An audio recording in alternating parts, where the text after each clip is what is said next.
अस्सलामुअलैकुम planet fun के दोस्तों, मैं और मेरे साथ हैं प्रोफेसर मोहम्मद असगर साहब। अस्सलाम वालेकुम सर, कैसे हैं आप? वालेकुम अस्सलाम, अल्लाह का शुक्र है। आप सुनाएं। शुक्र है अल्लाह का। आज हमारा जो मौजू है ना, वो लड़ने झगड़ने वाला है। मैं फिर जाऊं? नहीं नहीं, जो पेरेंट्स वो जा भी नहीं सकते ना बेचारे। अच्छा। हमारा लड़ाई झगड़ा है कि पेरेंट्स जो बच्चों के हैं, जाहिर है वो आपस में लड़ते झगड़ते हैं, क्या वजह बनती है, क्यों लड़ते हैं, पहले तो इस पे जाते हैं। पेरेंट्स की लड़ाई, इसकी वजूहात तो बेतहाशा हैं, लेकिन जो मेन प्रॉब्लम है पेरेंट्स की लड़ाई या किसी भी दो इंसानों की जो लड़ाई होती है, उसमें फ़र्क आता है उनके ओपिनियंस का, किसी चीज़ के बारे में उनकी अंडरस्टैंडिंग का, उनकी वैल्यूज़ का, उनकी अपब्रिंगिंग का और उनके बिलीव्स का। जब दो इंसान किसी एक चीज़ के बारे में मुख्तलिफ अंदाज से सोच रहे हों तो फिर उनके जो है वो आपस में डिसएग्रीमेंट हो जाता है। वो डिसएग्रीमेंट जो है वो किस शिद्दत पे जाएगा, वो शिद्दत जो है वो डिसाइड करती है कि आपने वो किसी के साथ कम्युनिकेट करके उसको बातों में सॉल्व कर लिया या आपने उसकी बुनियाद पे लड़ाई कर ली है। सो पेरेंट्स हों या कोई भी दो इंसान हो जिनकी आपस में लड़ाई होती है, तो लड़ाई की जो बड़ी और मेन वजह यही होती है कि वो जो दोनों लोग हैं वो किसी खास बात को मुख्तलिफ एंगल से देख रहे हैं और उसके बारे में डिफरेंट पॉइंट ऑफ व्यू से सोच रहे हैं। इसकी जो सबसे बड़ी एग्जांपल है वो आपके मुल्क में वो आपके पॉलिटिकल व्यूज है। पॉलिटिकल व्यूज जो है वो अगर दो लोगों के मुख्तलिफ होते हैं तो आजकल हमारे माशरे में लोगों की आपस में उसके ऊपर लड़ाई हो जाती है, जबकि ये तो कोई लड़ाई का टॉपिक है ही नहीं। पेरेंट्स भी जब आपस में एक ही चीज को देखें, वो दोनों मिल के ना डिफरेंट सिचुएशंस को हैंडल कर रहे होते हैं। पेरेंट्स जो होते हैं उनकी मदर की साइड के रिलेटिव्स अलग हैं, फादर के साइड के रिलेटिव्स अलग हैं, और इन दोनों ने मिलकर इन दो डिफरेंट चीजों को डील करना है और डेली सिचुएशंस को डील करना है। बच्चे की फीस को डील करना है, घर के बिजली के बिल को डिस्कस करना है। हर चीज को इन दोनों ने मिलकर दो डिफरेंट पॉइंट ऑफ व्यू से देखना है, जिसकी बुनियाद पर आपस में लड़ाई हो जाती है।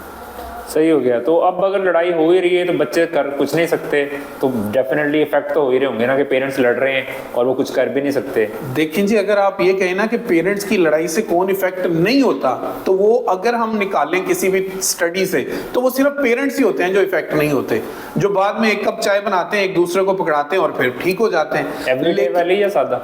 फिर आपने ब्रांड का तज़किरा कर दिया। मैंने आपसे कहा था नहीं सादा, ये जो हमारे अपना बंदा है सुप्रीम में। आप आज शरारती हुए हैं, ऐसा ना करें। अच्छा, वो हुआ ये कि मैं आपको बता रहा था कि वो तो आपस में थोड़ी देर बाद, क्योंकि उनको एहसास हो जाता है खुद ही कि हम इस एक बंदा ठीक है या दूसरा ठीक है, मोस्टली केसेस में तो आपको पता ही है कौन ठीक होता है। तो अब हम होता क्या है, जब वो उनकी आपस में सुलह हो जाती है तो वो प्रॉब्लम जो उन्होंने उस वक्त क्रिएट की थी, वो एनवायरनमेंट जो उन्होंने बनाया था, वो उस बच्चे के माइंड के ऊपर, उसकी मेंटल हेल्थ के ऊपर जिस तरह से इफेक्ट उसने किया था, वो कभी भी वापस नहीं आ सकता। वो जो हो गया वो हो गया। अब बच्चों के लिए इफेक्ट क्या पड़ता है? सबसे पहले तो बच्चों का जो बेसिक होता है, जब वो देखते हैं कि उनके सबसे करीबी जो दो दोस्त हैं वो आपस में लड़ रहे हैं, बच्चे जो हैं वो सेफ फील नहीं करते, फिर इनसिक्योर हो जाते हैं। बच्चों के जो मेंटल हेल्थ है वो बुरी तरह से डिटोरिएट हो जाती है। बच्चों का अपने पेरेंट्स के साथ जो रिलेशनशिप है वो फ्रेंडशिप से निकल के कहीं ऐसी जगह पे डर में चला जाता है। बच्चे फेयरफुल हो जाते हैं, वो अपने वालिदैन से अपनी बातें करते वक्त कतराते हैं। जब वो देखते हैं कि हमारे पेरेंट्स आपस में लड़ रहे हैं और ये किसी पॉइंट ऑफ व्यू को आपस में डिस्कशन करके सॉल्व नहीं कर सकते, तो फिर बच्चे जो होते हैं वो अपनी जो प्रॉब्लम्स होती हैं वो भी अपने पेरेंट्स से शेयर करना छोड़ देते हैं, जिसका नुकसान ये होता है कि फिर वो बच्चा अपने दोस्तों से प्रॉब्लम शेयर करने लग जाता है, और वो दोस्त भी तो एक बच्चा ही होता है। उसका जो मशवरा होता है फिर वो कभी बच्चे के लिए पॉजिटिव भी होता है और कभी नेगेटिव भी होता है। सो पेरेंट्स की जो लड़ाइयां हैं, अगर ये बहुत फ्रीक्वेंट हो जाएं तो ये बच्चों के बिहेवियर को अग्रेसिव बना देती हैं। बच्चे अपने ग्रैंड पेरेंट्स से लड़ते हैं, अपने फ्रेंड्स से लड़ते हैं, अपने कजन से लड़ते हैं। क्यों? क्योंकि उनको लगता है किसी भी बात को सॉल्व करने का तरीकाकार यही है। तो इसलिए पेरेंट्स की लड़ाई बच्चे के बिहेवियर में भी चेंज करती है, उसकी मेंटल हेल्थ को डिस्ट्रॉय करती है, उसकी फिजिकल हेल्थ को डिस्ट्रॉय करती है। जब पेरेंट्स की लड़ाई होती है, बच्चे का कुछ खाने को दिल ही नहीं कर रहा होता, वो समझता है कि मेरे इर्द गिर्द का जो एनवायरनमेंट है वो ठीक ही नहीं है, तो बच्चा उस एनवायरनमेंट की वजह से कुछ खाने के काबिल नहीं रहता और उसकी फिजिकल हेल्थ भी जाती है, उसकी मेंटल हेल्थ भी जाती है और बिहेवियर तो बर्बाद हो ही जाता है। सही हो गया।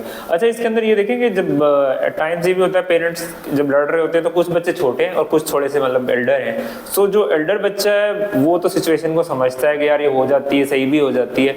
सो उसकी कोई जिम्मेदारी बनती है या वो कैसे छोटों को ट्रीट कर ले और इस तरह करके सिस्टम चलता रहे? देखें, जो सबसे अहम है वो ये है कि जब भी पेरेंट्स की आपस में किसी बात के भी ऊपर आर्गुमेंट्स हो रहे हैं तो वो बच्चों के सामने नहीं होने चाहिए। अच्छा, वो बच्चा छोटा हो, बच्चा बड़ा हो, किसी बच्चे के सामने आपने अपने आर्गुमेंट्स नहीं करने हैं। लेकिन अगर बच्चे वहां मौजूद हैं तो बच्चे क्या करें? अगर तो बच्चा बहुत छोटा है, जिसको हम टोटलर कहते हैं, वो कहीं नहीं जा सकता, उसने पेरेंट्स के साथ ही रहना है, वो तो ठीक है। लेकिन अगर बच्चा थोड़ा सा भी बड़ा है, 4, 5, 6 क्लास का है या उससे बड़ा है, उसको तो फौरन से चाहिए कि अगर वो ज्वाइंट फैमिली में रह रहा है तो ये ब्लेसिंग है, उठे और जाके अपने ग्रैंड पेरेंट्स के पास बैठ जाए, अपने किसी और कजन के पास बैठ जाए, खेलने लग जाए, उससे बात करने लग जाए, उस सिचुएशन को स्किप कर दे। क्योंकि जब वो वहां रहेगा तो वो सारा मामला जो वो देख रहा होगा वो पेरेंट्स का तो बाद में ठीक हो जाएगा, लेकिन इस बच्चे के जो माइंड है उसमें टिक टिक टिक टिक वो हमेशा के लिए करता रहेगा। तो सबसे पहली जरूरी बात है वो ये कि बच्चा उस एनवायरनमेंट से उठ जाए, वो जो स्टेज उस वक्त पेरेंट्स ने बनाया हुआ है वहां से वो निकल जाए, वो ये वीडियो ना देखे, वो जाके कुछ और गेम खेलना शुरू कर दे, म्यूजिक सुनना शुरू कर दे, हैंड्स फ्री लगा ले, एयरपोर्ट्स लगा ले, जो मर्जी करे, उस तक ये आवाजें भी ना आए।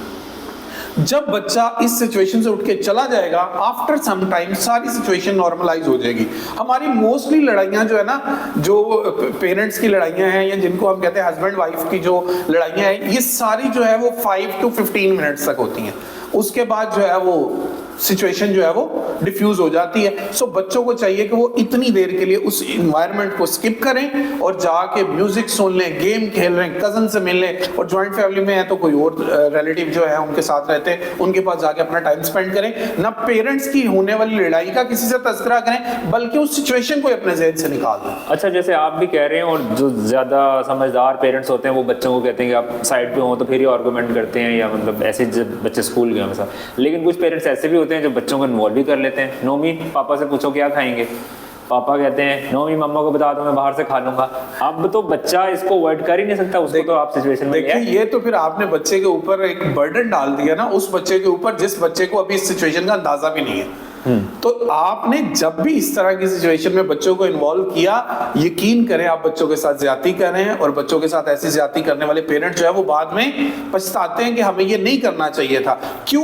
क्योंकि वो अपनी दोनों रिस्पेक्ट कम कर रहे होते हैं बच्चों की नजर में। राइट। बच्चे जो है वो जब ये देखते हैं कि ये दोनों आपस में एक दूसरे को नहीं बुलाते, तो बच्चा छोटी छोटी चीज के ऊपर फिर क्या करना शुरू कर देता है, यही बिहेवियर उनको शो करना शुरू करता है। जब मैं नहीं बुलाता, मैं आपसे बात नहीं करता, पेरेंट्स की रिट जो है वो ज़ाहिर कमजोर हो जाती है। पेरेंट्स की रिट जो है वो कंप्रोमाइज हो जाती है। तो बच्चों को कभी भी अपनी लड़ाई में शामिल नहीं करना चाहिए, और बच्चों की लड़ाई में भी बड़ों को कभी शामिल नहीं होना चाहिए। अच्छा। जैसे कजन्स होते हैं, आपस में किसी बात में डिसएग्रीमेंट होता है तो वो थोड़ी देर बाद उन्होंने तो मिल ही जाना है। अब उनकी किसी बात को लेकर जो बड़े होते हैं उनको आपस में लड़ना नहीं चाहिए। बेसिकली लड़ाई तो चीज ही अच्छी नहीं है, लेकिन हो जाते हैं आर्गुमेंट्स। जब दो इंसान साथ रह रहे होते हैं तो उनके आपस में डिसएग्रीमेंट्स और आर्गुमेंट्स हो जाते हैं। अच्छा, लास्ट क्वेश्चन ये कि लड़ाई अवॉइड कर रहे थे लेकिन हो गई, बच्चे दूर रहना चाहते थे लेकिन समहाउ वो भी हो गए। अब बच्चे क्या कर सकते हैं?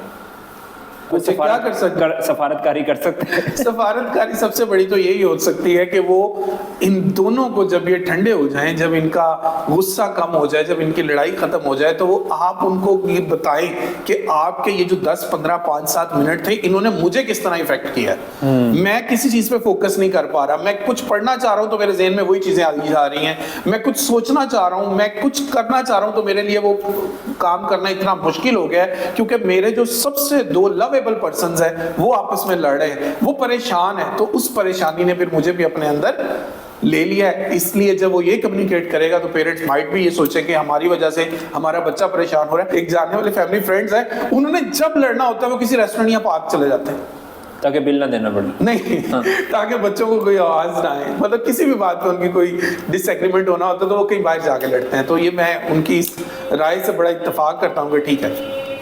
ये सही। अच्छा, 2 नंबर का सवाल रह गया, आखिरी सवाल, पहले आखिरी हो गए थे, अब छोटा सवाल रह गया।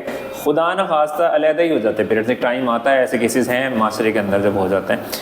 अब बच्चे मतलब एक तो बहन भाई भी अलहदा रहता हो गया, भाई भी अलहदा हो गया, कोई माँ के पास चला गया, कोई बाप के पास चला गया, एक तो उनका आपसी जो है प्यार मोहब्बत जब वो बड़े हो रहे थे वो भी मिस हो गया, और पेरेंट्स में से एक या फादर नहीं है उनके साथ या मदर नहीं है, how they can cope up with this situation? तो ज़ाहिर अलार्मिंग। अगर मैं आपको ये कहूँ कि जब किसी भी पेरेंट्स की अलहदगी हो जाती है तो उनके जो बच्चे हैं ना, वो आप जिस तरह हम ये कहते हैं ना डिसेबल हो गए, बच्चे डिसेबल हो जाते हैं, इमोशनली डिसेबल हो जाते हैं।